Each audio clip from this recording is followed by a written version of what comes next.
Hello friends, today we'll start the discussion with a very easy topic which is individual demand and market demand. હવે હું તમને કહું ને individual demand ને market demand વિશે તો આના કરતા સહેલો ટોપિક ઇકોનોમિક્સની આખી ટેક્સ્ટબુકમાં કોઈ નહીં હોય. હવે સર ઇન્ડિવિજ્યુઅલ ડિમાન્ડ એટલે શું અને માર્કેટ ડિમાન્ડ એટલે શું? ઇન્ડિવિજ્યુઅલ ડિમાન્ડ એટલે કોઈ એક સિંગલ કસ્ટમરની ડિમાન્ડ. સમજી લો કે કસ્ટમર એ ની ડિમાન્ડ છે કે કસ્ટમર બી ની ડિમાન્ડ છે કે કસ્ટમર સી ની ડિમાન્ડ છે. એ થઈ ગઈ ઇન્ડિવિજ્યુઅલ ડિમાન્ડ. અને ટોટલ માર્કેટ એટલે ઘણા બધા કન્ઝ્યુમર્સનો કલેક્શન. એ બધા કન્ઝ્યુમર્સનો ટોટલ કરી નાખો, ટોટલ એ લોકો બધાની ડિમાન્ડનો ટોટલ કરી નાખો તો તમને શું મળે? Market demand. લાઈક તમને બહુ સિમ્પલ એક એક્ઝામ્પલ આપો. તમે 4 ફ્રેન્ડ્સ છે, એ રેસ્ટોરન્ટમાં જાઓ છો, એમાં એક જણો 2 બટર રોટી મંગાવે છે, એક જણો 1 મંગાવે છે, એક જણો 3 મંગાવે છે અને ચોથો જણો 2 મંગાવે છે. તો તમને બિલ કઈ રીતે આવશે? 2 + 1 + 3 + 2. હવે આનામાંથી સૌથી પહેલે ફ્રેન્ડ એ છે એની ઇન્ડિવિજ્યુઅલ ડિમાન્ડ કેટલી થઈ? 2 બટર રોટી, બી ની 3, સી ની 1 ને ડી ની 2. તો આ થઈ ગઈ ઇન્ડિવિજ્યુઅલ ડિમાન્ડ. અને માર્કેટ ડિમાન્ડ એટલે બિલમાં શું લખેલું હશે? 8 બટર રોટી. સમજમાં આવે છે? એ શું થઈ ગઈ? Market demand. એટલે બધા કન્ઝ્યુમરની ડિમાન્ડનો ટોટલ કરી નાખો તો એને શું કહેવાય? Market demand. So sum of individual demands is nothing but the market demand. બરોબર? બહુ સિમ્પલ વસ્તુ છે. Demand in economics is also classified as individual demand, એટલે કોઈ સિંગલ કસ્ટમરની ડિમાન્ડ, અને માર્કેટ ડિમાન્ડ એટલે આખી માર્કેટની collective demand. Individual demand is the demand of a good by an individual consumer at a given price and at a particular point of time. The sum total of such individual demand of all existing customers.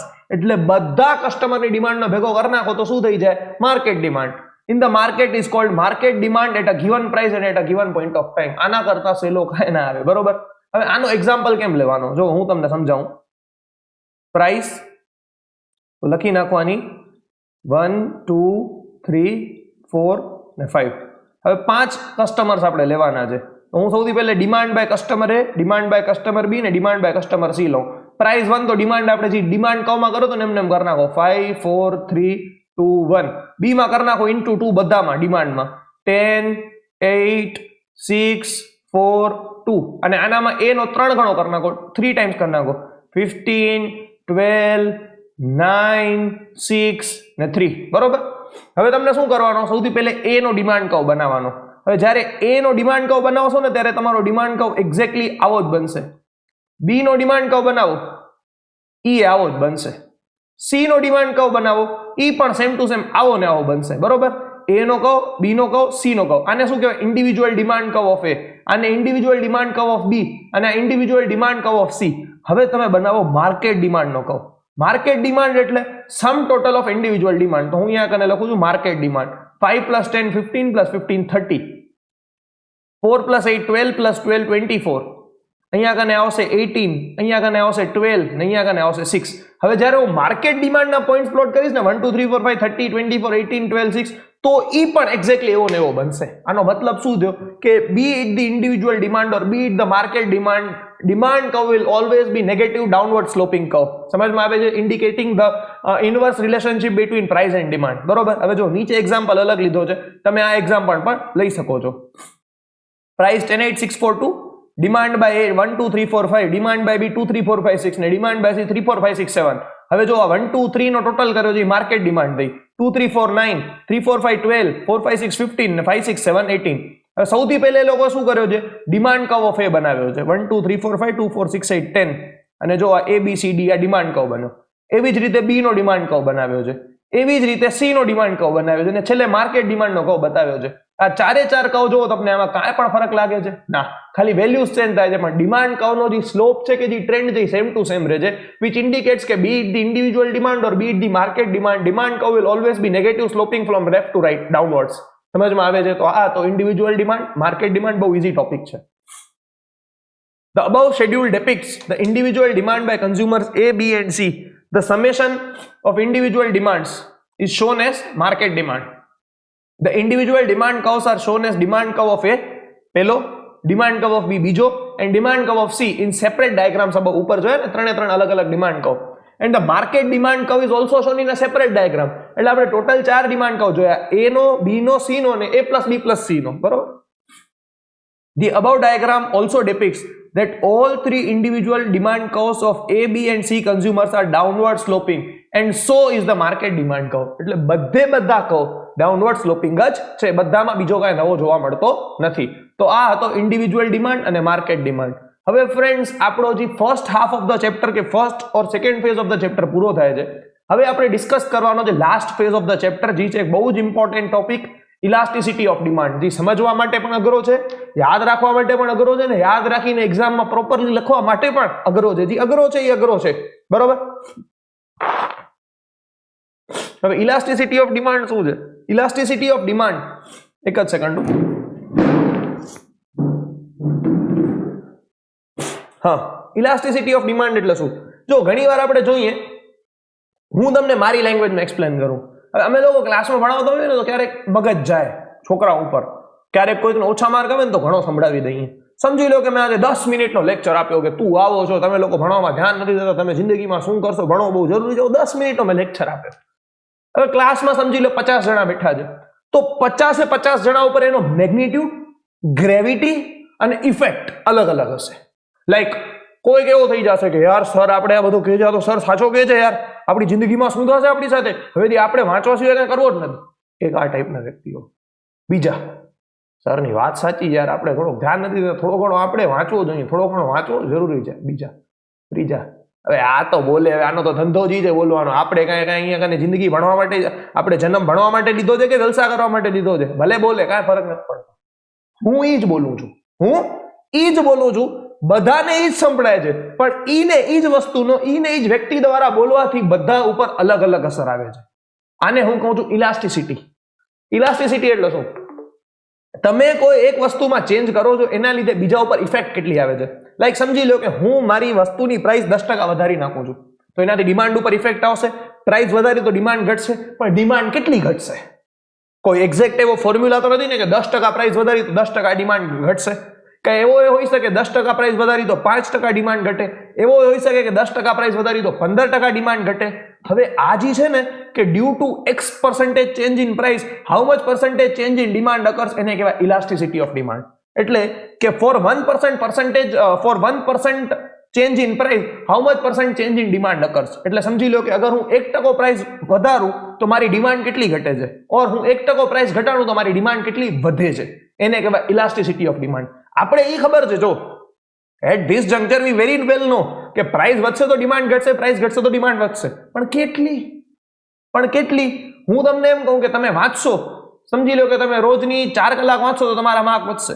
તમે બધા માનશો હા sir રોજ 4 કલાક વાંચશું તો mark વધશે, પણ તમે મને એક સવાલ પૂછશો, સર રોજ 4 કલાક વાંચશું તો કેટલા માર્ક વધશે? જો 5 માર્ક વધતા હોય તો નથી કરવી એવડી મહેનત, સમજો છો ને? જો 25 માર્ક વધતા હોય તો મહેનત કરવી છે. એટલે આ છે elasticity of demand. For every other item the elasticity of demand can remain different. બધી વસ્તુ માટે ઇલાસ્ટિસિટી ઓફ ડિમાન્ડ અલગ અલગ રહી શકે છે. કોઈકમાં ઇલાસ્ટિસિટી બહુ વધારે હશે, કોઈકમાં ઇલાસ્ટિસિટી ઓછી હશે, કોઈમાં કઈ ઇલાસ્ટિસિટી જ નહીં, કાંઈ ફરક જ નહીં પડે માર્કેટને એનાથી. તો આ બધા types of elasticity of demand આપણે જોશું. ઘણીવાર એક્ઝામમાં પૂછાય છે 5 માર્કમાં, અને બહુ આના જે ગ્રાફ ને કર્વ્સ છે ને એ બધા વ્યવસ્થિત સમજવા પડશે. This topic can not be mugged up. આને તમે ગોખી નહીં શકો. તમને આ ટોપિકને સમજવો જ પડશે.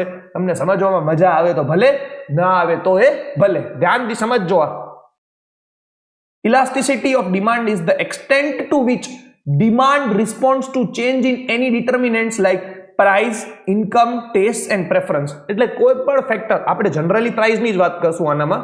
હવે આમાં જો આ ઇલાસ્ટિસિટી ઓફ ડિમાન્ડ છે, પણ આપણો જે મેઇન ટોપિક છે એમાં જો શું લખ્યો છે, પ્રાઇસ ઇલાસ્ટિસિટી ઓફ ડિમાન્ડ. એટલે એનો મતલબ શું કે પ્રાઇસના લીધે ડિમાન્ડમાં કેટલો ચેન્જ આવે છે. બાકી બધા ડિટર્મિનન્ટ્સ આપણે નહીં જોઈએ, આપણે પ્રાઇસ જ જોશું.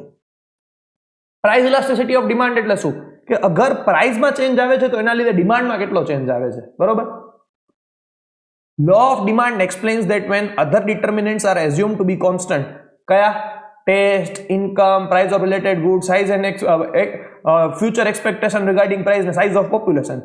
As price falls, demand expands, and as price rises, demand contracts. But it does not state by what proportion demand expands or contracts. એટલે કેટલી ડિમાન્ડ વધે છે કે કેટલી ડિમાન્ડ ઘટે છે ઈ બોલો. તમે એમ કહો છો વધશે કે ઘટશે, પણ એનાથી શું ફરક પડે? જેમ કે સમજી લો, હું તમને મસ્ત જો જિંદગીમાં છે ને, હું પ્રેક્ટિકલ તમને એક્ઝામ્પલ આપું. બુકમાં લખ્યો છે તો બરોબર, ચાલો હું તમને એક એક્ઝામ્પલ આપું. મારી અત્યારે એક સેમિસ્ટરની 4 સબ્જેક્ટની પ્લસ એસપીની ફી છે 7450, બરોબર. અને આપણી પાસે અત્યારે 75 સ્ટુડન્ટ છે. સપોઝ સમજી લો કે મેં ફીસ કરી નાખી 10,000, તો મને તો 2550 રૂપિયા પર સ્ટુડન્ટ ફાયદો છે. હવે હું લો ઓફ ડિમાન્ડ પ્રમાણે એ સમજો કે મેં ફીસ વધારી તો મારી ડિમાન્ડ ઘટશે, પણ સમજી લો કે એવો થાય કે મારી પાસે 75 ના બદલે ખાલી 5 છોકરાઓ ઘટે ને 70 થઈ જાય, તો પણ તમે ગણતરી કરજો, ઇન ધ એન્ડ હું ફાયદામાં રહીશ. તમે કાઉન્ટ કરજો 75 into 7450 એટલે ટોટલ મને કેટલા રૂપિયા મળ્યા? 5,58,750. હવે મારી પાસે સમજી લો કે લો ઓફ ડિમાન્ડ પ્રમાણે 5 છોકરાઓ ઘટી ગયા 70 ગુણ્યા 10,000 તો મને કેટલા રૂપિયા મળ્યા? 7 લાખ રૂપિયા. મને 1.5 લાખનો ફાયદો છે. એટલે ઘણીવાર એવો છે કે પ્રાઇસ વધારવાથી એટલી ડિમાન્ડ નથી ઘટતી, પણ જો સમજી લો કે મેં 10,000 પ્રાઇસ કરી નાખીને મારી પાસે ખાલી 20 છોકરાઓ આવે છે તો હું મરી ગયો. સમજો તો વસ્તુ તમે. આ જ elasticity of demand. The concept of price elasticity of demand explains this. Meaning of price elasticity of demand. Price elasticity of demand shows the percentage or proportion to which demand changes with change in price. એટલે price ના change ના લીધે demand માં કેટલો change આવે છે, કેટલા proportion માં change આવે છે, is elasticity of demand. It can be expressed as price elasticity of demand is equal to proportionate or percentage change in demand divided by percentage change in price. એટલે આને કેમ સમજવાનો? જો તમે પ્રાઇસમાં 1% નો ચેન્જ કરો છો ને ડિમાન્ડમાં 5% નો ચેન્જ આવે છે તો ઇલાસ્ટિસિટી ઓફ ડિમાન્ડ કેટલી થઈ? 5 થઈ. સમજમાં આવે છે? બરોબર. હાલો, for example, if a 1% fall in price of commodity X, અગર તમે સમજી લો કોમોડિટી એક્સ ના ભાવ 1% ઘટાડો છો, પ્રાઇસ 1% લોઅર કરો છો, leads to a 5% rise in demand, એટલે ભાવ 1% ઘટાડવાથી ડિમાન્ડ 5% વધે છે, ધેન elasticity of demand શું છે? percentage change in demand divided by percentage change in price. એટલે 5% divided by 1%, એટલે 5% divided by 1%, તો આન્સર શું આવશે? 5. એટલે આને કહેવાય elasticity of demand 5. બરોબર. હવે એક વસ્તુ જોજો, અહીંયા કને આ પ્લસમાં છે, આ માઇનસમાં છે, એટલે મોડ્યુલસ યુઝ કર્યો છે. મોડ્યુલસ એટલે પાવન ગંગા નદી છે. મોડ્યુલસ ને હું શું કહું? એ પાવન ગંગા નદી છે કે એની અંદર કોઈ પણ વ્યક્તિ ડૂબકી લગાડે તો એના બધા પાપો દૂર થઈ જાય. એટલે માઇનસ વાળો નંબર હોય કે પ્લસ વાળો નંબર હોય, મોડ્યુલસ માંથી બહાર નીકળે એટલે શું થઈ જાય? હંમેશા પોઝિટિવ જ થઈ જાય. સર આમાં ઇલાસ્ટિસિટી ઓફ ડિમાન્ડમાં બધા ક્વેશ્ચનમાં આન્સર માઇનસમાં આવશે? વિચારો હાલો બધા. જો હું તમને એક વસ્તુ કહું, પ્રાઇસ કાં તો તમે સમજી લો 10% તમે વધારશો તો પ્રાઇસમાં +10%, અને કાં તમે પ્રાઇસ 10% ઘટાડશો, બરોબર, તો -10%. હવે સમજી લો કે 30% નો ચેન્જ આવે છે ડિમાન્ડમાં. જો પ્રાઇસ 10% વધારશો તો ડિમાન્ડ વધશે કે ઘટશે? ઘટશે. તો ડિમાન્ડમાં -30% આવશે. અને પ્રાઇસ આ કેસમાં 10% ઘટાડશો, પ્રાઇસ ઘટાડશો તો ડિમાન્ડ વધશે, તો અહીંયા કને શું આવશે? +30%. એટલે આનો આન્સર શું આવશે? -30 ડિવાઇડેડ બાય 10. એટલે આનો આન્સર શું આવ્યો? -3 ઇન મોડ્યુલસ, એટલે આન્સર થઈ ગયો +3. અને અહીંયા શું આન્સર આવશે? 30 ડિવાઇડેડ બાય -10, એટલે આનો આન્સર શું થઈ ગયો? -3 ઇન મોડ્યુલસ, એટલે આન્સર આવશે +3. એટલે ઇલાસ્ટિસિટી, પ્રાઇસ ઇલાસ્ટિસિટીના જેટલા ક્વેશ્ચન છે ને, આંખ બંધ કરીને તમને કહી દઉં, એનો આન્સર માઇનસમાં જ આવે. આ બુક વાળા આમ લખતા નથી, એ લોકોને ભાન નથી કે વસ્તુ લખાય. બાકી તમે સમજો આમાં કાંઈ નવું નથી થતું. આ મોડ્યુલસમાં નાખવો જરૂરી છે, કારણ કે ઇલાસ્ટિસિટી ઓફ ડિમાન્ડનો રૂલ જ છે, રિલેશન જ પ્રાઇસ ને ડિમાન્ડમાં ઇન્વર્સ છે, તો ઊંધો જવાનો છે, હંમેશા આન્સર માઇનસમાં જ આવવાનો છે. સમજમાં આવે છે? હાલો, price elasticity of demand is expressed as a pure number. આ 5 kg લીટર મીટર કાંઈ નથી હો, જેમ તમે સ્ટેટિસ્ટિક્સમાં યુનિટ લખો છો. આ એક કમ્પેરિઝન છે કે આટલા ટકા સામે આટલા ટકા, એટલે ઇન્ડિપેન્ડન્ટ ઓફ યુનિટ છે, and is not associated with any unit of measurement like percentage, રૂપી, kg, લીટર મીટર. આ કાંઈ આવશે નહીં. આ એક યુનિટ ફ્રી મેજર છે. હવે price elasticity of demand ની ફોર્મ્યુલા શું થઈ? percentage change in demand divided by percentage change in price. એટલે પ્રાઇસમાં ચેન્જ થી ડિમાન્ડમાં કેટલો ચેન્જ આવે છે, બરોબર. જો આ 5 હોય તો આનો મતલબ શું? કે પ્રાઇસમાં 1% ચેન્જ તો ડિમાન્ડમાં 5% ચેન્જ, પ્રાઇસમાં 2% ચેન્જ તો પ્રાઇસમાં ડિમાન્ડમાં 10% ચેન્જ. હવે આનામાં કન્ફ્યુઝન છોકરાઓને ઘણીવાર શું થાય છે ખબર છે? પર્સન્ટેજ ચેન્જ આવડે, પ્રાઇસ ઇલાસ્ટિસિટી ઓફ ડિમાન્ડ છે એટલે પ્રાઇસ ને ડિમાન્ડ બે શબ્દો લખતા આવડે, પણ ઘણા જણા ઉપર પ્રાઇસ લખી નાખે, નીચે ડિમાન્ડ લખી નાખે. જો હું તમને એક સવાલ પૂછું, આ ચેપ્ટરનો નામ શું છે? ડિમાન્ડ. તો આ ચેપ્ટરમાં સૌથી વધુ ઇજ્જત કોની હોવી જોઈએ? ડિમાન્ડની. તો સૌથી પહેલે તમને ઉપર કોનો નામ લખવો જોઈએ? ડિમાન્ડનો કે પ્રાઇસનો? ડિમાન્ડનો. સમજમાં આવે છે? ચેપ્ટર ડિમાન્ડ છે તો સૌથી વધુ ઇજ્જત તમને ડિમાન્ડને આપવાની, એટલે ઉપર ડિમાન્ડ લખવાનો, નીચે પ્રાઇસ લખવાનો, બરોબર. હાલો, now definition of price elasticity of demand. The definition of price elasticity of demand given by Marshall is as under. According to Marshall, the degree of elasticity of demand depends upon the extent of rise in demand because of a fall in price and upon the extent of fall in demand because of a rise in price. એટલે ઈ શું કહે છે કે elasticity of demand શું છે કે percentage તમારી demand કેટલી વધે છે due to fall in price અને ડિમાન્ડ કેટલી ઘટે છે due to rise in price, એને કહેવાય elasticity of demand, extent or proportion of it. બરોબર, બહુ સિમ્પલ ડેફિનેશન છે. હવે degrees of price elasticity of demand, કે કઈ કઈ ટાઈપની પ્રાઇસ ઇલાસ્ટિસિટી હોય, બહુ ઇમ્પોર્ટન્ટ ક્વેશ્ચન છે, અઘરો ક્વેશ્ચન છે અને આના કર્વ સમજવા થોડાક ટ્રિકી છે, એટલે ધ્યાનથી સમજજો. The extent of change in demand because of a change in price can be expressed in 5 degrees. 5 type of price elasticity of demand હોય, 5 type. એક હોય perfectly elastic demand, બીજી હોય perfectly inelastic demand, ત્રીજી હોય unitary elastic demand, ચોથી હોય relatively elastic demand અને પાંચમી હોય relatively inelastic demand. હવે જો ઇલાસ્ટિક તમે સમજતા હશો, ઇલાસ્ટિક એટલે કે રબર ટાઈપની વસ્તુ હોય કે ઇલાસ્ટિકને તમે આમ ખેંચો ને તો એ સ્ટ્રેચ થાય. બરોબર. હવે જો સૌથી પહેલી વસ્તુ છે પરફેક્ટલી ઇલાસ્ટિક ડિમાન્ડ, અને જો ઇલાસ્ટિસિટી ઓફ ડિમાન્ડને આપણે ડિનોટ કરશું ઇલાસ્ટિસિટી અને અહીંયા પ્રાઇસ, એટલે આને શું કહેવાય price elasticity of demand, EP થી ડિનોટ કરશું. હા, હવે સૌથી પહેલા આવે છે perfectly elastic demand. Perfectly elastic demand એટલે તમે પ્રાઇસમાં કાંઈ ચેન્જ કરો કે ન કરો, તમે નેગ્લિજિબલ ચેન્જ કરો ને પ્રાઇસમાં તો ડિમાન્ડમાં ઇન્ફિનિટી ચેન્જ આવી જાય, ઇન્ફિનિટી ચેન્જ. આને કહેવાય પરફેક્ટલી ઇલાસ્ટિક ડિમાન્ડ, જેનામાં ઇલાસ્ટિસિટી ઓફ ડિમાન્ડ કેટલી હશે? ઇન્ફિનિટી. લાઈક જો આ છે ને એક થિયોરિટિકલ કોન્સેપ્ટ છે, આના એક્ઝામ્પલ્સ હું તમને બહુ ક્લિયર બેસિસ ઉપર ના આપી શકું, કારણ કે આ એક થિયોરિટિકલ કોન્સેપ્ટ છે. એવો તો હોય જ નહીં કે પ્રાઇસમાં કાંઈ ચેન્જ ના આવ્યો અને ડિમાન્ડમાં ઇન્ફિનિટી ચેન્જ આવી ગયો. બરોબર. લાઈક સમજી લો, તમે એવો સમજો કે પેટ્રોલ છે, પેટ્રોલ તમે પેટ્રોલ પંપમાં જાઓ તો તમે એ ક્યારે ચેક કર્યો છે કે ભારત પેટ્રોલ પંપનો પેટ્રોલ સસ્તો છે કે રિલાયન્સ પેટ્રોલ પંપનો સસ્તો છે? ન હોય ને. ક્યારે તમે જોયો છે પેટ્રોલ પંપમાં સ્કીમ હોય કે 5% ઓફ? ક્યારે જોયો છે? ન હોય, કારણ કે એ વસ્તુ તો એ આના ભાવ જ આ છે ને, બધા આ ભાવમાં લે. પણ સમજી લો કે કોઈ પેટ્રોલ પંપને મસ્તી સૂજી, એને ખાલી 1 રૂપિયો ભાવ ઘટાડી નાખ્યો, આખો ભુજ ત્યાં પેટ્રોલ ભરાવા જશે, ભલે ને એનો 1 રૂપિયો બચતો એની જગ્યાએ એનો 10 રૂપિયામાં પેટ્રોલ બગડે, એટલી સેન્સ માણસોમાં નથી. તો એની ડિમાન્ડ કેવી છે? Perfectly elastic. લાઈક સમજી લો કે સેનિટાઈઝર છે, સેનિટાઈઝર આજે નહીં વર્ષોથી મળતા હતા. ડેટોલનો સેનિટાઈઝર છે એ કાંઈ આજે નથી મળતો, વર્ષોથી મળે છે, પણ પહેલે લોકો ન લેતા. ડેટોલે ભાવમાં કાંઈ ચેન્જ નથી કર્યો, તો એ ડિમાન્ડમાં જોરદાર ચેન્જ આવી ગયો. એટલે એને શું કહેવાય? પરફેક્ટલી ઇલાસ્ટિક ડિમાન્ડ, કે પ્રાઇસમાં ચેન્જ હોય કે ન હોય ડ્યુ ટુ અધર ફેક્ટર્સ. ભલે આનો એક્ઝામ્પલ ન થયો, બરોબર. પ્રાઇસમાં તમે કાંઈ ચેન્જ કરો કે ન કરો, એ ડિમાન્ડમાં જોરદાર ચેન્જ આવે, એ થયો perfectly elastic demand. Second, perfectly inelastic demand, elasticity of demand is equal to 0. હવે સમજી લો પરફેક્ટલી ઇનઇલાસ્ટિક એટલે તમે પ્રાઇસમાં ગમે એટલો ચેન્જ કરો, ડિમાન્ડને કાંઈ ફરક જ નહીં પડે. લાઈક સમજી લો માચીસ છે, એના ભાવ છે 50 પૈસા, સમજી લો 60 પૈસા ભાવ થઈ ગયા, તો એની ડિમાન્ડમાં કાંઈ ફરક પડશે? કાંઈ ફરક નહીં પડે. એના ભાવ 25 પૈસા થઈ ગયા તો તમે ડબલ માચીસ લેશો? નહીં લો, કાંઈ ફરક જ નહીં પડે એની ડિમાન્ડને. તો એની ઇલાસ્ટિસિટી ઓફ ડિમાન્ડ કેટલી થાય? 0 થાય, કાંઈ ફરક જ નહીં પડે. ત્રીજી છે યુનિટરી ઇલાસ્ટિક ડિમાન્ડ, એટલે જેટલા પર્સન્ટેજ ડિમાન્ડ, જેટલા પર્સન્ટેજ પ્રાઇસમાં ચેન્જ આવ્યો, એક્ઝેક્ટલી એટલા જ પર્સન્ટેજ ડિમાન્ડમાં ચેન્જ આવે. સમજી લો કે તમે 5% પ્રાઇસ વધારી તો 5% ડિમાન્ડ ઘટી, તો 5/5 આન્સર શું આવે? હંમેશા 1. એટલે exactly percentage change in demand ને percentage change in price equal હોય. બરોબર.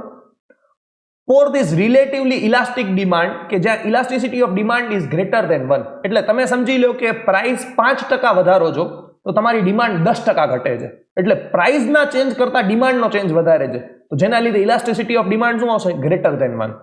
ને લાસ્ટ છે રિલેટિવલી ઇનઇલાસ્ટિક ડિમાન્ડ, કે જેનામાં કેવું છે કે પર્સન્ટેજ ચેન્જ ઇન પ્રાઇસ કરતા પર્સન્ટેજ ચેન્જ ઇન ડિમાન્ડ ઓછો હશે. સમજી લો કે તમે 5% ભાવ વધારો છો તો ડિમાન્ડ ખાલી 2% જ ઘટે છે, તો આન્સર શું આવશે? 2/5 એટલે 0.4, તો લેસ ધેન 1 થયો. બરોબર. હવે આને આપણે એક નંબર લાઈનથી રિપ્રેઝેન્ટ કરીએ. બરોબર. સૌથી પહેલે વી આર સ્ટાર્ટિંગ વિથ 0 અને નંબર લાઈન થાય એન્ડ ઇન્ફિનિટી ઉપર. બરોબર.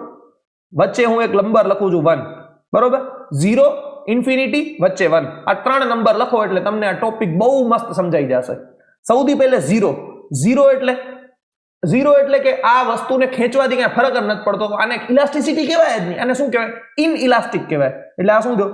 પરફેક્ટલી ઇનઇલાસ્ટિક ડિમાન્ડ, કે જ્યાં પ્રાઇસમાં ચેન્જથી ડિમાન્ડને કઈ ફરક જ પડતો નથી. બરોબર. ઇન્ફિનિટી એટલે કે પ્રાઇસમાં કઈ ચેન્જ ન કરો તો ડિમાન્ડમાં ઇન્ફિનિટી ચેન્જ આવે છે, તો આને શું કહેવાય? Perfectly elastic demand. Perfectly elastic demand. 0માં શું છે? પરફેક્ટલી ઇનઇલાસ્ટિક, ને આમાં પરફેક્ટલી ઇલાસ્ટિક. 1 એટલે જેટલો પ્રાઇસમાં ચેન્જ એટલો ને એટલો ડિમાન્ડમાં ચેન્જ, તો આને શું કહેવાય? Unitary elastic demand. યુનિટરી એટલે વન, યુનિટરી ઇલાસ્ટિક ડિમાન્ડ. હવે એક વસ્તુ હોઈ શકે 0 થી 1 ની વચ્ચે, જેને કહેવાય લેસ ધેન 1, અને 1 થી ઇન્ફિનિટી વચ્ચે, જેને કહેવાય ગ્રેટર ધેન 1. 0 લેસ ધેન 1 હોય તો એને શું કહેવાય? Relatively inelastic demand. જેટલો ઓછો એટલો ઇનઇલાસ્ટિક ને વધુ એટલો ઇલાસ્ટિક, રિલેટિવલી ઇનઇલાસ્ટિક ડિમાન્ડ. અને ગ્રેટર ધેન 1 હોય તો એને શું કહેવાય? Relatively elastic demand. બરોબર? હાલો આ વસ્તુ જોવાની છે. બરોબર? અને રબ કરી નાખીએ.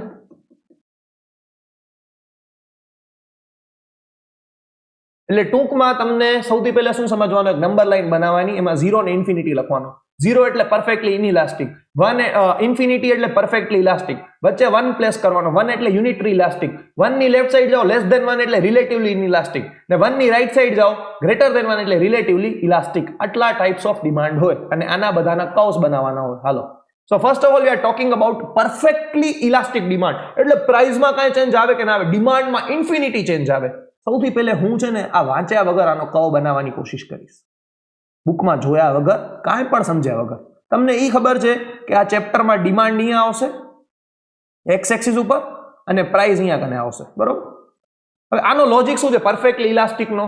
કે પ્રાઇસમાં કાંઈ ચેન્જ આવે કે ના આવે, ડિમાન્ડમાં ઇન્ફિનિટી ચેન્જ આવે. એટલે સૌથી પહેલે હું એમ સમજો કે પ્રાઇસમાં કાંઈ ચેન્જ ન આવે. એટલે પ્રાઇસ સમજી લો કે અહીંયા હોય, આ પ્રાઇસ હોય તો પછી આ જ પ્રાઇસ રહે, આ જ પ્રાઇસ રહે, આ જ પ્રાઇસ રહે, ને આ જ પ્રાઇસ રહે, ને આ જ પ્રાઇસ રહે. ડિમાન્ડ બદલતી રહે. હવે આની હું લાઈન બનાવું તો કેવી લાઈન બનશે? Straight line. આ સ્ટ્રેટ લાઈન કેવી હશે? હંમેશા પેરેલલ, કારણ કે પ્રાઇસમાં કાંઈ ચેન્જ જ નથી, ડિમાન્ડમાં ચેન્જ આવે છે. સમજી લો આજે 1 2 3 ને 4, તો પ્રાઇસ આખા ક્વેશ્ચનમાં 4 રહેશે, ડિમાન્ડ ક્યારેક 1, ક્યારેક 2, ક્યારેક 3, ક્યારેક 4, ક્યારેક 5. એટલે ડિમાન્ડ બદલતી રહે છે પણ પ્રાઇસ બદલતી જ નથી. આને શું કહેવાય? Perfectly elastic demand. જેનામાં પ્રાઇસ હશે ને ત્યાં કને એક સ્ટ્રેટ લાઈન બનશે. આ સ્ટ્રેટ લાઈન શું છે? પેરેલલ. કોનાથી પેરેલલ છે? Parallel to x axis. સમજમાં આવે છે? તો આ થઈ ગયો કર્વ પરફેક્ટલી ઇલાસ્ટિક ડિમાન્ડનો. જો વિચારશો તો તમને ખબર પડી જશે કે પ્રાઇસમાં કાંઈ ચેન્જ જ નથી આવતો, તો પ્રાઇસની બાજુમાં સ્ટ્રેટ લાઈન બનાવી નાખો. બરોબર? હાલો, when there is an infinite change, infinite એટલે cannot be counted, in demand for a commodity T because of a negligible એટલે સાવ નાના change in its price which may be as low as 0 એટલે કાંઈ 1 પૈસાનો ફરક કરી નાખો તોય ચેન્જ આવી ગયો બહુ મોટો, then such a demand is called perfectly elastic demand and elasticity of demand is equal to infinity. શું કહેવાય આને? Infinity. by the formula EP is equal to proportionate change in demand divided by proportionate change in price. હવે આમાં ડિમાન્ડમાં change કેટલો છે? Infinity. ને પ્રાઇસમાં change કેટલો છે? 1. એટલે કાંઈ ચેન્જ જ નથી, એટલે આપણે 1 લખીએ છીએ. તો આનો આન્સર શું આવશે? ઇન્ફિનિટ. બરોબર? હવે જો આનો કર્વ, આ પ્રાઇસ, આ demand, price same to same રહે છે. એટલે અહીંયા સેમ, આ બધા પોઈન્ટ ઉપર પ્રાઇસ સેમ, ડિમાન્ડમાં ચેન્જ આવતો રહે છે. એટલે આપણી લાઈન કેવી બનશે? Straight line parallel to x axis. હવે જો ધ્યાનથી, such elasticity of demand is not found in reality. એટલે તમે આના એક્ઝામ્પલ્સ મારી પાસેથી ન માંગજો. But in theory of economics, such demand is explained in a perfectly competitive market. એટલે ઇકોનોમિક્સ શું કહે છે કે કોઈ પરફેક્ટ કોમ્પિટિશનની માર્કેટ છે. સમજી લો આઈફોન છે, આઈફોનની પ્રાઇસ ₹1,00,000 છે. તમે ભુજની ગમે એ દુકાનમાં જાઓ ને એનામાં તમને 99,000 થી ઓછા પ્રાઇસ કોઈ નહીં આપે ને 1,01,000 થી વધુ પ્રાઇસ કોઈ નહીં આપે. શું કામ? કારણ કે આમાં પરફેક્ટ કોમ્પિટિશન છે. બધાને ખબર છે કે કસ્ટમરને ભાવ ખબર છે. એટલે આવી માર્કેટમાં અગર કોઈ ₹1,000 ઓછા કરી નાખે, ₹1,000 એટલે ખાલી 1% દો, તો બધા ગ્રાહક ભુજના એની પાસેથી આઈફોન પરચેસ કરશે. એટલે નેગ્લિજિબલ ચેન્જ ઇન પ્રાઇસના લીધે ઇન્ફિનિટ ચેન્જ ઇન ડિમાન્ડ આવી ગયો. બરોબર? In the diagram, the demand curve DD is horizontal straight line parallel to x-axis and depicts infinite change in demand at the same price. સમજમાં આવે છે? તો આ તો perfectly elastic demand કે જ્યાં પ્રાઇસમાં કાંઈ ચેન્જ આવે કે negligible ચેન્જ આવે એના લીધે ડિમાન્ડમાં ઇન્ફિનિટ ચેન્જ આવે છે. બરોબર? હાલો, second is perfectly inelastic demand. perfectly inelastic demand એટલે એને કાંઈ ફરક જ નથી પડતો. પ્રાઇસમાં ગમે એટલો તમે ચેન્જ કરો, પ્રાઇસ વધારો, પ્રાઇસ ઘટાડો, ડિમાન્ડ કાંઈ ફરક જ નહીં પડે. ડિમાન્ડ ત્યાંનો ત્યાં ઊભો રહેશે. ડિમાન્ડમાં કાંઈ ચેન્જ આવશે નહીં. એટલે ઇલાસ્ટિસિટી ઓફ ડિમાન્ડ શું હશે? 0. હવે ધ્યાનથી સમજજો. આનો ફિગર જોયા વગર આપણે કેમ બનાવશું?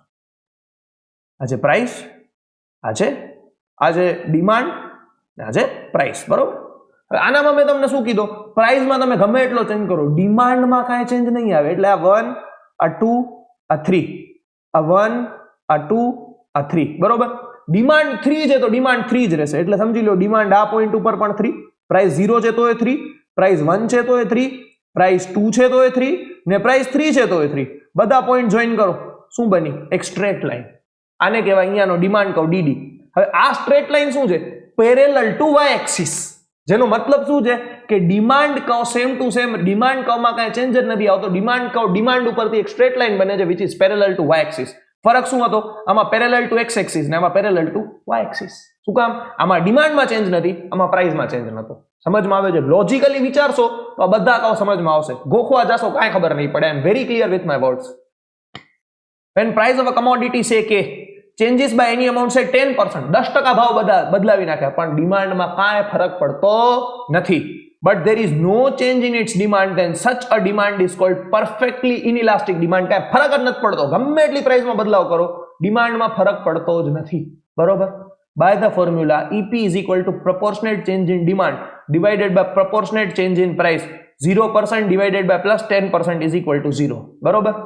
હા, હવે જો આનો કર્વ ડિમાન્ડ ઉપર આ પોઈન્ટ આ પોઈન્ટ આ પોઈન્ટ આ પોઈન્ટ આ પોઈન્ટ બધામાં ડિમાન્ડ શું રહે છે? સેમ ટુ સેમ, ખાલી પ્રાઇસમાં ચેન્જ આવે છે. ડિમાન્ડમાં કાંઈ ચેન્જ આવતો જ નથી. એટલે આ શું થઈ ગઈ?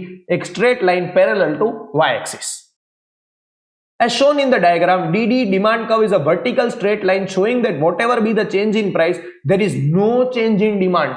Such elasticity of demand is always zero. હંમેશા કેવી હશે? ઝીરો જ હશે, કારણ કે આમાં ડિમાન્ડમાં કાંઈ ચેન્જ જ આવતો નથી. પરફેક્ટ ઇલાસ્ટિકમાં ડિમાન્ડમાં ઇન્ફિનિટ ચેન્જ આવે છે, આનામાં ડિમાન્ડમાં કાંઈ ચેન્જ જ નથી આવતો. This is about perfectly elastic inelastic demand. Then we are talking about unitary elastic demand. Unitary એટલે યુનિટ એટલે વન. યુનિટરી એટલે જેટલો પ્રાઇસમાં ચેન્જ એટલો ને એટલો ડિમાન્ડમાં ચેન્જ, ન જ્યાદા ન કમ. બરોબર? એટલે આમાં કેવું થયું જોજો. હું બધા કહું તમને એકદમ શાંતિથી સમજાવું છું. જ્યાં તમને કોઈ નોલેજ જ નથી ત્યાં કહું કેમ બનાવવાનો? કારણ કે બધો થોડી યાદ રહેશે આપણે. આ 1, આ 2, આ 3, આ 1, આ 2, આ 3. બરોબર? સૌથી પહેલા સમજી લો કે પ્રાઇસ 2 છે ને ડિમાન્ડ 2 છે. બરોબર? હવે સમજી લો કે પ્રાઇસ 1 થઈ ગઈ તો ડિમાન્ડ કેટલી થઈ જશે? 3. વધી જશે ડિમાન્ડ. અને સમજી લો કે પ્રાઇસ તમે વધારીને 3 કરી નાખી તો ડિમાન્ડ ઘટીને શું થઈ જશે? 1 થઈ જશે. હવે એક આપણે લાઈન ડ્રો કરીએ. આ એક્ઝેક્ટલી ડિમાન્ડ કર્વ જેવી લાઈન બનશે. આ એક્ઝેક્ટલી કેના જેવી લાઈન બનશે? ડિમાન્ડ કર્વ જેવી. શું કામ? કારણ કે જેટલો પર્સન્ટેજ ચેન્જ ઇન પ્રાઇસ એટલો ને એટલો પર્સન્ટેજ ચેન્જ ઇન ડિમાન્ડ. તો આ થઈ ગયો તમારો યુનિટરી ઇલાસ્ટિક ડિમાન્ડનો કર્વ. જો છે ને એક્ઝેક્ટલી આવો ને આવો. બરોબર? આ જે છે આ તમે કદાચ નહીં કરો તો હાલશે, તમને એક આવી લાઈન બનાવવી પડશે. બરોબર? હાલો. When the percentage change in demand is proportionate to percentage change in price, then it is called unitary elastic demand. For example, if price of commodity S falls by 5% and its demand increases by 5%, then there is unitary change in demand. એટલે જેટલો પ્રાઇસમાં change છે એટલો ને એટલો ડિમાન્ડમાં change છે. By the formula proportionate change in demand divided by proportionate change in price +5 by -5 એટલે modulus 1 એટલે કેટલો આવ્યો? Elasticity of demand 1. એટલે જ યુનિટરી ઇલાસ્ટિક છે. બરોબર? When proportionate change in demand and proportionate change in price are equal, then demand of a commodity is known as unitary elastic demand. જો આ કર્વ આપેલો છે, આપણે કર્યો ઈ જ ટાઈપનું. In the diagram on the curve DD, when price falls by PP1 amount, demand expands by MM1 is exactly same as price change. પહેલે આપણે આ પોઈન્ટ ઉપર હતા, અહીંયા કનેથી આપણે પ્રાઇસ લો કરી એટલે એક્ઝેક્ટલી જેટલી પ્રાઇસ લો કરી એટલી ને એટલી ડિમાન્ડ વધી. આટલી પ્રાઇસ લો થઈ ને આટલી ડિમાન્ડ વધી. બરોબર? હાલો. 3 વસ્તુ જોઈ. Perfectly elastic. પરફેક્ટલી ઇલાસ્ટિકમાં શું કરવાનું કે પ્રાઇસને તમને સેમ ટુ સેમ રાખવાનો અને ડિમાન્ડમાં ચેન્જ કરતા રહેવાનો. પરફેક્ટલી ઇનઇલાસ્ટિક, પ્રાઇસને કાંઈ ન કરવાનો, ખાલી ડિમાન્ડમાં ચેન્જ કરતા રહેવાનો. પછી યુનિટરી ઇલાસ્ટિક, ડિમાન્ડ કર્વ બનાવી નાખવાનો, જેટલો ચેન્જ ઇન પ્રાઇસ એટલો ને એટલો ચેન્જ ઇન ડિમાન્ડ. ચોથો જોશું રિલેટિવલી ઇલાસ્ટિક. આ હું તમને એમને સમજાવું કે પહેલે કર્વ કેમ બનાવવાનો, કાંઈ પણ જ્ઞાન હોયા વગર. આ પ્રાઇસ, આ ડિમાન્ડ. બરોબર? હવે આનામાં શું છે કે અગર પ્રાઇસમાં ચેન્જ આવશે એના કરતા ડિમાન્ડમાં વધારે ચેન્જ આવશે. એટલે પ્રાઇસમાં ચેન્જ ઓછો, ડિમાન્ડમાં ચેન્જ વધારે. પ્રાઇસમાં ચેન્જ ઓછો, ડિમાન્ડમાં ચેન્જ વધારે. પ્રાઇસમાં ચેન્જ ઓછો, ડિમાન્ડમાં ચેન્જ વધારે. એટલે હું શું કરું છું કે પ્રાઇસમાં ખાલી આટલો ચેન્જ કરું છું, અહીંયાથી અહીંયા આવું છું. તો ડિમાન્ડમાં હું ઘણો ચેન્જ કરી નાખું છું. એટલે જો મેં કાંઈક આવો કર્વ બનાવી નાખ્યો. What does this curve denote? કે પ્રાઇસ અહીંયા કને આટલી હતી, એનામાંથી મેં ખાલી આટલી પ્રાઇસ ઓછી કરી. જો અહીંયાથી ખાલી પ્રાઇસ આટલી હતી પહેલે, હવે પ્રાઇસ મેં આટલી કરી, એટલે અહીંયાથી હું ખાલી અહીંયા આવ્યો, તો ડિમાન્ડ અહીંયા હતી, ક્યાં આવી ગઈ? અહીંયા સુધી આવી ગઈ. એટલે percentage change in demand is more than percentage change in price. એટલે પ્રાઇસ પાસે સ્લાન્ટ ઓછો રાખવાનો અને ડિમાન્ડ પાસે સ્લાન્ટ વધારે રાખવાનો. બરોબર? When percentage change in demand is proportionately more than percentage change in price, then such demand is called relatively elastic demand. For example, if a price of commodity rises by 10%, ભાવ 10% વધે છે, તો demand 10% કરતા વધારે ઘટી જશે. And its demand falls by 30%, then its demand is called elastic demand. By the formula EP is equal to proportionate change in demand divided by proportionate change in price. તો -30 divided by +10, answer શું આવે? Modulus of 3. This shows relatively elastic demand as the change is 3. બરોબર? હવે જોવો આમાં શું થયું? Price P માંથી તમે P1 કરી, એટલે પ્રાઇસમાં જો કેટલો લિમિટેડ તમે ચેન્જ કર્યો છે, બહુ ઓછો ચેન્જ કર્યો છે, પણ ડિમાન્ડમાં જો સામે કેટલો વધારે ચેન્જ આવી ગયો. એટલે આ ડિમાન્ડ કર્વ કેવો બનશે? આમ બનાવવાનો ડિમાન્ડ કર્વ, કે પ્રાઇસમાં સ્લાન્ટ ઓછો, ડિમાન્ડમાં સ્લાન્ટ વધારે. બરોબર? In the diagram, on the demand curve DD, when price rises by PP1 amount, demand falls by MM1 amount, which is proportionately greater than that of price. This type of elasticity is observed for luxury goods like televisions, cars, etc. એટલે TV ના ને એના ભાવ તમે 20% વધારે નાખો ને તો ડિમાન્ડ ઘણી ઘટી જાય. બરોબર? અને જો ઇલાસ્ટિસિટી ઓફ ડિમાન્ડ છે, તમને એમ થશે કે આ થિયોરેટિકલ વસ્તુ છે, એવું ન હોય. જો અગર મારી કોઈ આઈટમ છે જેનો હું બિઝનેસ કરું છું, એની ડિમાન્ડ ઇલાસ્ટિક છે ને, તો મને એના ભાવ ન વધારવા જોઈએ, ઉલટા ઘટાડી નાખવા જોઈએ, તો મને ધંધો વધારે મળે. અને અગર મારી આઈટમ એવી છે કે જેની ડિમાન્ડ ઇનઇલાસ્ટિક છે, કે જેનામાં ભાવમાં ફરક કરવાથી ડિમાન્ડમાં બહુ ફરક નથી પડતો, તો મને ભાવ વધારી નાખવા જોઈએ. સમજો છો? આ બધી થિયરીઝ ઓફ ઇકોનોમિક્સ પ્રેક્ટિકલ લાઈફમાં અડોપ્ટ થતી હોય, એટલે જ આ તમને સમજાવવામાં આવે છે. બરોબર? ખાલી ક્યારેક ધ્યાનથી વિચારો ને, તમને આનામાંથી ઘણું શીખવા મળે. બરોબર? Finally we are talking about relatively inelastic demand. એટલે તમે પ્રાઇસમાં ચેન્જ કરો છો એટલો ડિમાન્ડમાં ચેન્જ આવતો નથી. એટલે પ્રાઇસમાં ચેન્જ વધુ, ડિમાન્ડમાં ચેન્જ ઓછો, પ્રાઇસમાં ચેન્જ વધુ, ડિમાન્ડમાં ચેન્જ ઓછો, પ્રાઇસમાં ચેન્જ વધુ, ડિમાન્ડમાં ચેન્જ ઓછો. એટલે ટૂંકમાં પ્રાઇસમાં ચેન્જ કેવો હશે? વધારે. એટલે પ્રાઇસ સમજી લો અહીંયાથી હું અહીંયા લઈ આવીશ, તો ડિમાન્ડ અહીંયાથી ખાલી અહીંયા જ આવશે. એટલે આમાં હું શું કરીશ? આવું કરી નાખીશ. ઓનામાં મેં શું કર્યો હતો? આમ કર્યો હતો. ને આનામાં મેં શું કર્યો? આમ. આનામાં સ્લાન્ટ કઈ તરફ વધારે છે? પ્રાઇસ તરફ. એનો મતલબ શું છે? કે પ્રાઇસમાં ચેન્જ વધુ છે. ને ઓછો સ્લાન્ટ ક્યાં છે? ડિમાન્ડની સાઈડ. એટલે એનો મતલબ શું છે? કે ડિમાન્ડમાં ચેન્જ ઓછો છે. બરોબર? When percentage change in demand is proportionately lesser than percentage change in price, then such demand is called relatively inelastic demand. For example, when price of commodity G rises by 20% and as a result its demand falls only by 5%, ભાવ 20% વધ્યા, demand ખાલી 5% ઘટી, then its demand is called relatively inelastic demand. બરોબર? By the formula EP is equal to proportionate change in demand divided by proportionate change in price. એટલે -5 divided by +20 એટલે -1/4, તો 0.25 answer આવે, which is less than 1. તો આ શું થઈ ગયો? relatively inelastic demand.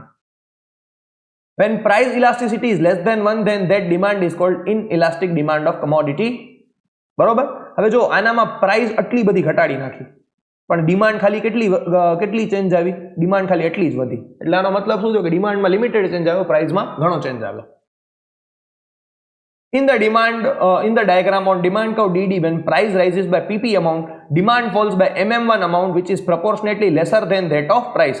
This type of elasticity is observed for necessary goods like food grain, milk, oil. એટલે જો ફૂડ ગ્રેનના ભાવ કદાચ વધી ગયા, તો તમે શું રોટલી ખાવાની ઓછી કરી નાખશો? નહીં કરો, કાંઈ ફરક નહીં પડે એનાથી. એટલે આવી બધી વસ્તુમાં ડિમાન્ડ કેવી હોય? ઇનઇલાસ્ટિક હોય. પણ લક્ઝરીઝ જરૂરી નથી. ભાવ વધશે તો નહીં પણ લઈએ, કાંઈ ફરક નહીં પડે. એના વગર આપણે મરી નહીં જઈએ, આના વગર આપણે મરી જશું. બરોબર છે? હાલો, તો હવે ટૂંકમાં આપણે 5 types of elasticity of demand ભણ્યા. સૌથી પહેલે એને યાદ કેમ રાખવાનું હું તમને સમજાવું છું. એક નંબર લાઈન બનાવવાની, જેમાં સૌથી પહેલે 0 લખવાનો, અહીંયા કાને ઇન્ફિનિટી લખવાનો, વચ્ચે 1 લખવાનો, 1 થી 0 વચ્ચે લેસ ધેન 1 લખવાનો, અને 1 થી ઇન્ફિનિટી વચ્ચે ગ્રેટર ધેન 1 લખવાનો. તમારી 5 વસ્તુ આમાં આવી. સૌથી પહેલે 0 એટલે કાંઈ ફરક જ નથી પડતો. જો 1 થી ઓછો એટલે ઇનઇલાસ્ટિક, ને 1 થી વધારે એટલે ઇલાસ્ટિક. બરોબર? આ ઇલાસ્ટિક વાળો દો. જો આને શું કહેવાય? લેફ્ટ હેન્ડ સાઈડને શું કહેવાય? ઇનઇલાસ્ટિક સાઈડ, કે જેને કાંઈ ફરક નથી પડતો, નાલાયક સાઈડ. ગ્રેટર ધેન 1 ને શું કહેવાય? ઇલાસ્ટિક સાઈડ, કે જેને ઘણો ફરક પડે છે. અને 1 એટલે બિચારો ન્યુટ્રલ છે. ન્યુટ્રલને આપણે શું કહીએ? Unitary side, unit side. બરોબર? હવે સૌથી પહેલે 0 એટલે કાંઈ ફરક નથી પડતો. કેવો? કાંઈ ફરક નથી પડતો, તો આને શું કહેવાય? Perfectly inelastic demand, perfectly inelastic demand. Less than 1 એટલે આને શું કહેવાય? રિલેટિવલી ઇનઇલાસ્ટિક ડિમાન્ડ, કે ચેન્જ ઇન પ્રાઇસ કરતા ચેન્જ ઇન ડિમાન્ડ ઓછો હશે. 1 ને શું કહેવાય? યુનિટરી ઇલાસ્ટિક ડિમાન્ડ, એટલે જેટલો ચેન્જ ઇન પ્રાઇસ એટલો ને એટલો change in demand. Greater than 1 એટલે પ્રાઇસ ચેન્જ કરતા ડિમાન્ડમાં ચેન્જ વધુ છે, તો ઇલાસ્ટિક સાઈડ આવ્યો, તો આને શું કહેવાય? રિલેટિવલી ઇલાસ્ટિક ડિમાન્ડ, બરોબર. અને ઇન્ફિનિટીને શું કહેવાય? Perfectly elastic demand. સમજમાં આવે છે? આ 5 વસ્તુ છે, આ નંબર લાઈનથી યાદ રાખી લો. હવે હું તમને 5 કર્વ કેમ બનાવવાના એ ફરીથી સમજાવું છું. Curve 1, curve 2, curve 3, curve 4, curve 5. જો આનામાં તમને કર્વ બનાવતા આવડે અને ઇલાસ્ટિસિટી કેટલી હોય લખતા આવડે તો તમને એનાથી વધુ કાંઈ શીખવાની જરૂર નથી. સૌથી પહેલા આપણે પરફેક્ટલી ઇલાસ્ટિક. પરફેક્ટલી ઇલાસ્ટિક હું બધામાં પહેલા લખી નાખું P D P D P D P D P D, બરોબર. સૌથી પહેલે પરફેક્ટલી ઇલાસ્ટિક ડિમાન્ડ, જ્યાં કને ઇલાસ્ટિસિટી ઓફ ડિમાન્ડ ઇન્ફિનિટી આવે છે, એનો મતલબ શું થાય? કે પ્રાઇસમાં કાંઈ ચેન્જ નહીં આવે તોય ડિમાન્ડમાં ઇન્ફિનિટી ચેન્જ આવશે. પ્રાઇસમાં કાંઈ ચેન્જ નહીં આવે એનો મતલબ પ્રાઇસ સેમ ટુ સેમ રહેશે, એટલે straight line parallel to x axis. બીજો પરફેક્ટલી ઇનઇલાસ્ટિક ડિમાન્ડ, એટલે ડિમાન્ડમાં કાંઈ ચેન્જ નહીં આવે. ડિમાન્ડમાં કાંઈ ચેન્જ નહીં આવે તો ડિમાન્ડમાં straight line parallel to Y axis. પછી યુનિટરી ઇલાસ્ટિક ડિમાન્ડ, એટલે જેટલો ચેન્જ ઇન ડિમાન્ડ એટલો ને એટલો ચેન્જ ઇન પ્રાઇસ, એટલે ડિમાન્ડ કર્વ જેવી લાઈન બનાવી નાખવાની. ચોથો રિલેટિવલી ઇલાસ્ટિક ડિમાન્ડ, એટલે પર્સન્ટેજ ચેન્જ ઇન પ્રાઇસ કરતા પર્સન્ટેજ ચેન્જ ઇન ડિમાન્ડ વધારે હશે, બરોબર. એટલે જેટલો અગર પ્રાઇસમાં ચેન્જ આવશે એના કરતા ડિમાન્ડમાં ચેન્જ વધારે આવશે, એટલે પ્રાઇસમાં સ્લાન્ટ ઓછો, ડિમાન્ડમાં સ્લાન્ટ વધારે. અને લાસ્ટ રિલેટિવલી ઇનઇલાસ્ટિક ડિમાન્ડ, એટલે પ્રાઇસમાં ચેન્જ વધુ, ડિમાન્ડમાં ચેન્જ ઓછો, એટલે પ્રાઇસમાં સ્લાન્ટ વધુ, ડિમાન્ડમાં સ્લાન્ટ ઓછો. 5 કર્વ આમ બનાવવાના છે. આઈ ડોન્ટ થિંક કે આ વસ્તુ આ વે કરતા સહેલી રીતે કોઈ રીતે તમને યાદ રહી શકે. આ મેં જે કરાવ્યો છે આ તમારા માટે સમજવો બહુ જરૂરી છે, કારણ કે એક્ઝામમાં નકા તમને કાંઈ ખબર નહીં પડે કે શું થાય છે જિંદગીમાં. અઘરો છે, હું કહું છું, આઈ એડમિટ ઓપનલી કે આ વસ્તુ છોરાઓના મગજમાં નથી બેસતી, કારણ કે એ લોકો સાલાઓ 5 કર્વ ગોખવા બેસે છે. તમને કીધો કોણે ગોખવાનો? સમજો ને યાર, વસ્તુ પ્રેક્ટિકલી આ થાય છે. કાંઈ એવો તો છે નહીં કાંઈ કે મારી રીતે હું કરતો જાઉં છું. મેં તમને શું કીધું? હું વાંચ્યા પહેલા તમને સમજાવું છું કે તમારા માઇન્ડથી આ કર્વ કેમ બને. આ કર્વ મેં મારા મગજથી નથી બનાવ્યો. I have made this curve from your view point, કે તમે શું વિચારશો, તમારો મગજ કઈ રીતે આ કર્વ બનાવવા બેસશે. જે રીતે તમારો મગજ વિચારશે ને મેં એ રીતે કર્વ બનાવ્યો છે, તો તમને જલ્દી બેટર વેમાં સમજાય. મને તો હવે હું તો આમને વીટી નાખીશ, તમને ખબર નહીં પડે હું શું કરું છું, બરોબર. So this is about elasticity of demand, can be asked in 3 or 5 marks. આ બધા કર્વ તમને વ્યવસ્થિત આવડવા જોઈએ, બરોબર. હાલો moving forward. Income elasticity of demand. પહેલે શું જોયું ખબર છે? Price elasticity of demand. Price elasticity of ડિમાન્ડનો મતલબ શું થયો? કે પ્રાઇસના ચેન્જના લીધે ડિમાન્ડમાં કેટલો ચેન્જ આવે છે. તો એ જ રીતે અગર તમે આને કમ્પેર કરો તો આમાં શું થયું? ઇન્કમ ઇલાસ્ટિસિટી ઓફ ડિમાન્ડમાં ઇન્કમના લીધે ડિમાન્ડમાં કેટલી ચેન્જ આવે. આપણે ખબર છે અધર ડિટર્મિનન્ટ્સમાં જોયો તો ઇન્કમ ઓફ કન્ઝ્યુમર, એટલે આમાં કેવું થયું કે જો કન્ઝ્યુમરની ઇન્કમ 10% વધે છે તો ડિમાન્ડ કેટલા ટકા વધે છે? કન્ઝ્યુમરની ઇન્કમ 10% ઘટે છે તો ડિમાન્ડ કેટલા ટકા ઘટે છે? આનામાં મોડ્યુલસ નહીં આવે, કારણ કે અગર ઇન્કમ વધશે તો ડિમાન્ડ વધશે, ને ઇન્કમ ઘટશે તો ડિમાન્ડ ઘટશે, બરોબર. કારણ કે આમાં કયો રિલેશન છે? ડાયરેક્ટ રિલેશન છે. ઓમાં કયો હતો? ઇન્વર્સ રિલેશન હતો, બરોબર. બધો લોજિકલી જાય છે, સમજવાની જરૂર છે ખાલી. ઓકે, ચલો. As price is the cause of change in demand in the concept of price elasticity of demand, income is the cause of change in demand in the concept of income elasticity of demand. Price elasticity of demand માં બાપ કોણ હતો? Price. તો income elasticity of demand માં બાપ કોણ છે? Income. It means income elasticity of demand is useful to measure changes in demand for a commodity with respect to change in income of consumer. કન્ઝ્યુમરની ઇન્કમમાં ચેન્જ આવે છે એના લીધે આપણી ડિમાન્ડમાં કેટલો ચેન્જ આવે છે, બરોબર. Meaning of income elasticity of demand. It is the extent of change in demand for a good because of change in income of a consumer. It can be expressed as follow. Elasticity of income, જો તમને યાદ હોય તો મેં તમને formula વાળો કરાવ્યો હતો ને, ફંક્શન વાળો, એમાં મેં લખ્યો હતો કે y is equal to income. આ લોકો ઇકોનોમિક્સ વાળા ઇન્કમને y થી રિપ્રેઝેન્ટ કરે. એનો reason I don't know. proportionate change of demand divided by proportionate change of income. જો ઇન્કમ ઇલાસ્ટિસિટી ઓફ ડિમાન્ડની ફોર્મ્યુલામાં તમને ખબર છે કે બે વસ્તુ આવશે, ઇન્કમ ને ડિમાન્ડ. કોણ ઉપર કોણ નીચે? ચેપ્ટરનું નામ બોલો. ડિમાન્ડ તો ઉપર, કોણ? ડિમાન્ડ, બરોબર. બહુ સિમ્પલ વસ્તુ છે, બરોબર. હાલો, so this is about income elasticity of demand. પછી types or degrees of income elasticity of demand. Sir cut ક્યાં કર્યો છે તમે? તમને ખબર હશે તો ગુજરાત બોર્ડે તમારા કોર્સમાંથી થોડાક પોર્શન્સને થોડાક ટોપિક્સને કટ કરી નાખ્યો છે કોર્સમાંથી. તો it is one of those parts કે જે તમારા કોર્સમાંથી ઓમિટ કરવામાં આવ્યો છે, બરોબર. હું છતાંય તમને સમજાવી દઈશ એકવાર ઉપરથી. બાકી આ વસ્તુને કાંઈ સમજવાની તમને જરૂર નથી. આજે આપણે ગૂગલ મીટ ઉપર જ્યારે મળશું ને ત્યારે હું તમને આ ટોપિક ઉપરથી કરાવી દઈશ. જેને ઇન્ટરેસ્ટ હોય ને હું સમજાવીશ, જેને ન હોય પ્રેમથી જઈ શકે. એક્ઝામમાં આ પૂછવામાં નહીં આવે. Types or degrees of income elasticity of demand આ આખો તમને પૂછવામાં આવશે નહીં. એટલે અત્યારે પ્રેમથી ટેક્સ્ટ બુકમાં કટ કરી નાખો. હું તમને પછી સમજાવી દઈશ શું છે. જેને સમજવો છે, એને નથી સમજવો, જે લોકો આ નથી વાંચતા, રેગ્યુલરથી પૂછવાનો છે, એ લોકો આ ન કરજો, કાંઈ વાંધો નથી. હાલો. Then we are talking about cross price elasticity of demand. Cross price elasticity એટલે અગર તમે બે વસ્તુ સમજ્યા, price of related goods યાદ છે, સબસ્ટિટ્યુટ ને કોમ્પ્લિમેન્ટરી. સબસ્ટિટ્યુટ ગુડ્સની પ્રાઇસના ચેન્જના લીધે આપણી ડિમાન્ડમાં ચેન્જ આવતો હતો. કોમ્પ્લિમેન્ટરી ગુડ્સની પ્રાઇસ ચેન્જના લીધે આપણી ડિમાન્ડમાં ચેન્જ આવતો હતો. તો એને મેઝર કરવા માટે આપણે કઈ ફોર્મ્યુલા યુઝ કરશું? Cross price elasticity. એટલે બીજાની પ્રાઇસ ઇલાસ્ટિસિટી. એને શું કહેવાય? Cross price elasticity. એટલે સમજી લો કે પેપ્સી, કોક. સમજી લો કે પેપ્સીએ 10% ભાવ વધારી નાખ્યા, તો શું થશે? પેપ્સીના કસ્ટમર્સ કોકમાં શિફ્ટ થઈ જશે. એટલે પેપ્સીની ડિમાન્ડ ઘટી જશે, તો કોકની ડિમાન્ડ સમજી લો 20% વધી ગઈ. એટલે આમાં શું થયું કે પ્રાઇસ પેપ્સીએ વધારી ને ડિમાન્ડ કોકની વધી ગઈ. તો આને શું કહેવાય? Change in demand of Coke divided by change in price of Pepsi. તો આનો આન્સર આવશે પ્લસમાં. સમજમાં આવે છે? હાલો. અને અગર હું વાત કરું કોમ્પ્લિમેન્ટરી ગુડ્સની, પેટ્રોલ ને બાઇક. સમજી લો કે પેટ્રોલના ભાવ 50% ઘટી ગયા, તો બાઇકની ડિમાન્ડ વધશે. સમજી લો બાઇકની ડિમાન્ડ 20% વધી ગઈ, તો આનામાં શું આવશે? percentage change in demand of bike divided by percentage change in price of petrol. આનો આન્સર આવશે માઇનસમાં. સબસ્ટિટ્યુટના કેસમાં આન્સર શેમાં આવશે? પ્લસમાં. કોમ્પ્લિમેન્ટરીના કેસમાં આન્સર શેનામાં આવશે? માઇનસમાં. આવો બુકમાં લખ્યો નથી, પણ હું તમને મારી અન્ડરસ્ટેન્ડિંગ ઉપરથી સમજાવું છું, થાશે આવી રીતે, બરોબર. Any good in economic analysis can be studied or compared in context of its substitute goods and complementary goods. Substitute goods. Substitute goods means those goods which can be easily used in place of a given good for satisfying a want, as they are very close alternatives of a given good. એટલે એવા goods કે જે તમે જે goods use કરો છો એના બદલે યુઝ કરી શકો, તમને કાંઈ ફરક નહીં પડે. શું કામ? કારણ કે એ બે ઓલ્ટરનેટિંગ છે, બેના કેરેક્ટરિસ્ટિક્સ સિમિલર છે, બરોબર. Complimentary goods. કોમ્પ્લિમેન્ટરી એટલે એવા ગુડ્સ કે જેને તમે all together as a bunch જ યુઝ કરી શકો. Complementary goods are goods which are consumed jointly or together. One good cannot be consumed without the other. Petrol વગર બાઇક નહીં હાલે ને બાઇક વગર પેટ્રોલ નહીં હાલે, બરોબર. In other words, these must be consumed together to satisfy a given want. Hello. When the demand of concerned commodity changes in response to change in price of related goods, એટલે બીજી વસ્તુના ભાવ બદલવાના લીધે આપણી demand બદલે છે, તો એને કહેવાય cross price elasticity. Then the extent of such change in demand is called cross price elasticity of demand. Cross elasticity of demand is equal to percentage change in demand for good X. એટલે આપણી વસ્તુમાં ડિમાન્ડમાં કેટલો change આવે divided by percentage change in price for good Y.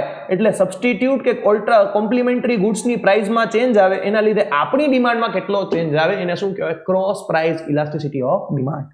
Substitute હશે તો answer પ્લસમાં આવશે અને complimentary હશે તો આન્સર માઇનસમાં આવશે, બટ અલ્ટિમેટલી મોડ્યુલસના લીધે બંને આન્સર પોઝિટિવ થઈ જશે. સમજમાં આવે છે? હાલો.